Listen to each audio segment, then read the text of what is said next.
On Sunday, we were introduced to new companion Dan Lewis, out-of-work Liverpudlian plasterer who volunteers at food banks and gives unofficial tours around museums. But who is he really? Let's discuss. I am official Scouse. Okay, so you may be thinking, why does he have to be anybody special? Why can't he just be a human who got mixed up in the Doctor's events?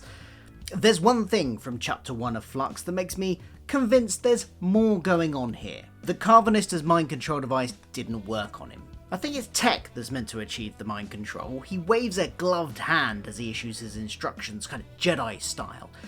And then he examines his glove when it doesn't work. In fact, he sniffs it. Why's that not working? So perhaps it works via pheromones of some kind, and if those would be pheromones, they would probably be species specific. So if they don't work on Dan, that's probably because he's not human.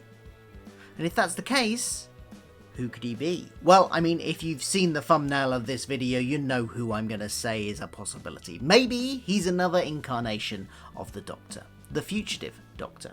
Okay, I know that's a bit of an out there theory, but bear with me. Now, the main impetus for this theory is the scene we meet Dan. He's giving a tour of the Museum of Liverpool to a group of visitors, an unofficial tour as it transpires, and he's told to leave because he's not meant to be doing that. But he emphasises that he's good at it and he wants to do that. He has a passion for it. And who else has a passion for tour guiding? Ruth, the fugitive Doctor, when she believed she was human. But also, look at his whole attitude to life. His main drive seems to be helping others. What's the point of being alive is not to make others happy. Volunteering at a food bank, despite being broke himself, and spending what little he has on sweets to give the kids at Halloween. He absolutely has Doctor qualities. Then, there's the fact that Swarm and Azure kidnap his girlfriend. Or date, not girlfriend. But why do they do that unless they know Dan is important somehow? To use possibly as bait or leverage against him. Finally, and I realise this is mostly just banter on Dan's part, but when he's introduced to the concept of the Tardis, he says, "I had a mate who had one of these, his was bigger." Sure, it's a joke. Yaz takes it as a joke, and I'm certain the personality of Dan is saying it as a joke. But what if subconsciously this joke came to his head because his real personality, the one that's hidden under the human conditioning, has been in a TARDIS before and knows about them and probably does have a mate that has a bigger one. Something to think about. So, let's imagine this was the case and let's predict one way it could play out. Dan, never quite achieving his dream of becoming an official tour guide, would be paid off nicely if Ruth was a future regeneration of him.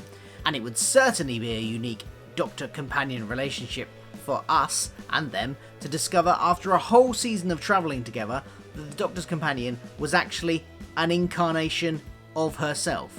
That's never been done before, so perhaps at the end of the series we could see Dan regenerate into Ruth. This could be how the reveal happens, and it could be the 13th Doctor that helps her avoid the division and places her in her new incarnation with new human memories in Worcestershire, where we found her in Fugitive of the Judoon.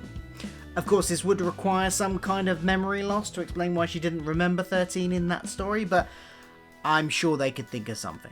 At this point, this is a stretch, I admit. A few pieces of inconclusive bits of information that could just be red herrings. Carvanista's mind control glove could have malfunctioned. Dan's love of tour guiding could just be a coincidence. But it's fun to speculate. What do you think?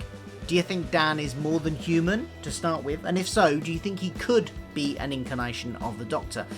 Or is he someone else entirely? Let me know what you think in the comments below. And don't forget to come here every week for my reviews of Doctor Who Flux. See you soon.